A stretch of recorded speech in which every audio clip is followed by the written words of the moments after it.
What's up, everybody? Welcome back to the Madden 07 Albuquerque Vipers franchise, and today we are going to be recapping year 6 of the series. Looking at the standings first, the Steelers are going to win their division there at 10-6. The Houston Texans win the AFC South for the first time at 10-6, and the Jaguars, they match their record and get a wild card spot. The Colts are going to be just outside of the playoffs though at 9-7. The Patriots clinched the 1 seed in the AFC. The Jets and Bills each go 9-7, both missed out on the playoffs, and the Dolphins secured themselves the number 1 overall pick. The Chargers and Chiefs both go 9-7 and both grab playoff spots. The Raiders 7-9, and then the Broncos at 6-10. The Packers win the NFC North. Detroit gets their second straight wild card berth. Chicago finishes at 500, while the Vikings go 6-10. In the NFC South, you got the Saints going 14-2, getting the 1 seed in the NFC. The Falcons grab themselves a wild card spot there. The Buccaneers go 6-10, and then the Panthers have the second overall pick in the draft. The Eagles are going to win the NFC least with an 8-8 record. The Cowboys go 7-9. The Redskins kind of fall off there at 5-11. And then the Giants go 4-12. And then finally, you got our division. We finished 13-3, got ourselves a first round bye. The Cardinals just miss out on the playoffs at 9-7. The Seahawks at 8-8. And then you got the Niners at 5-11. Eli Manning and Peyton Manning had the 2 best quarterback ratings in the league. Matt Leinart led the league in yards with 3,600. Not a ton of passing, but this was a different era of football. 34 passing touchdowns to Eli Manning. That leads the league. His brother Peyton right behind him there with 30. Then you got Phillip Rivers. You got Matt Leinart, Shannon Pleasant, Matt Hasselbeck. It was a pretty good season when it came to passing touchdowns.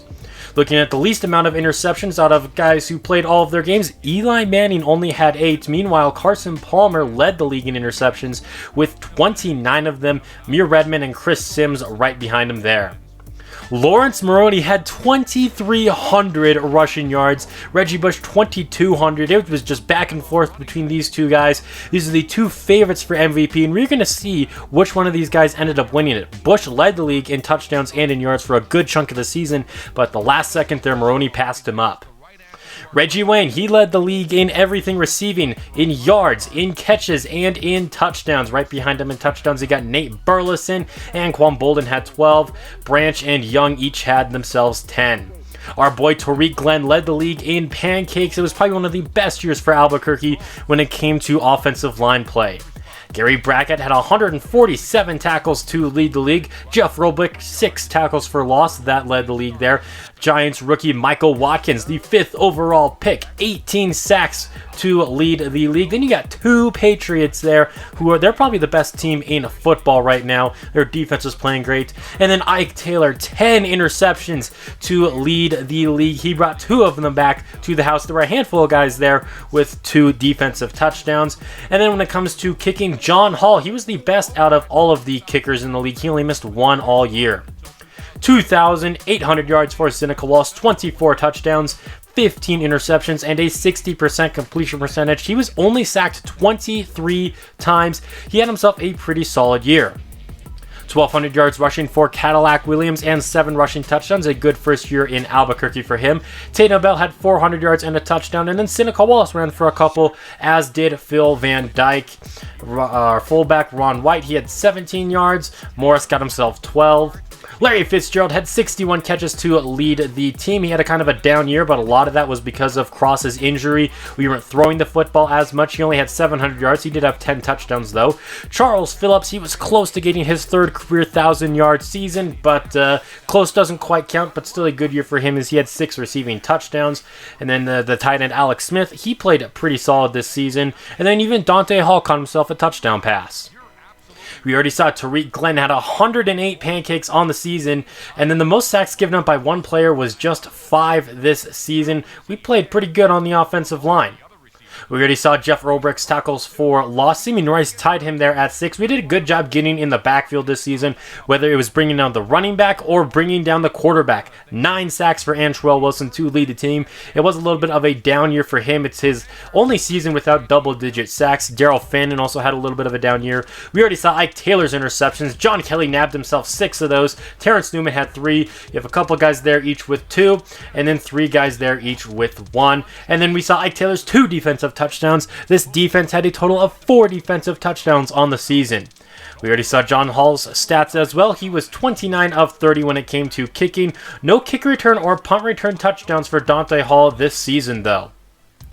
Reggie Bush is going to win the MVP award despite not leading the league in rushing or in touchdowns. I guess he just did it long enough to win the whole thing. And then Seneca Wallace somehow got number 5 on the MVP voting list. That is pretty interesting there.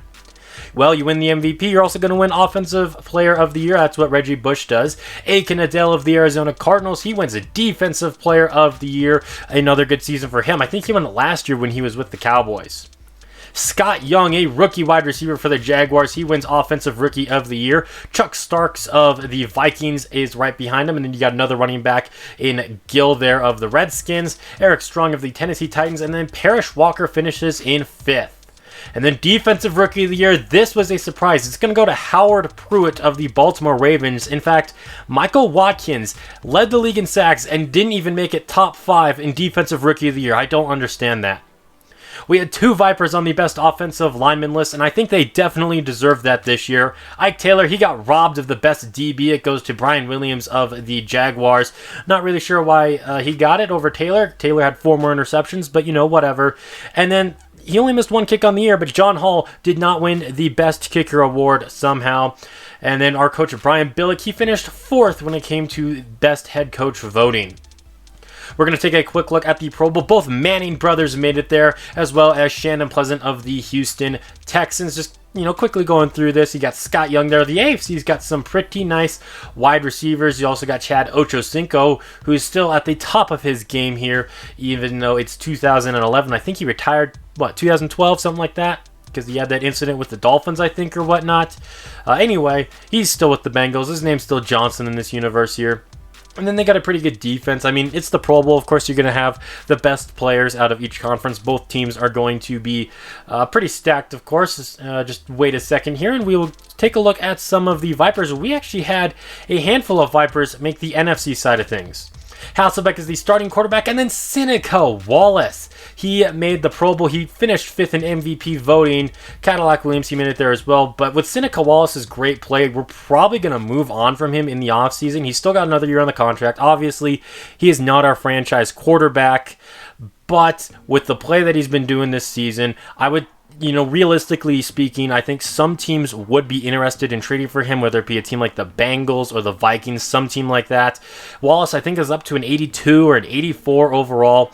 So with his play this season, I think some teams would, realistically speaking, be interested in them. So I'll probably trade him in the offseason, I would think, and, try to find a long-term solution at backup quarterback, whether that's Alex Smith, Fernando Lott, someone we draft, someone we sign. I did get a comment a couple videos ago and whatnot saying that I should draft a quarterback and then just develop him, which I like the idea of that. Maybe taking someone in the 2nd, 3rd, 4th round, and then just developing him, because Orlando Cross, he is injury prone, so we definitely need to have a good quarterback behind him. Well, that's going to do it for this video. We got the playoffs coming up next, but until next time, this has been Jeffrey, reminding you to stay moist.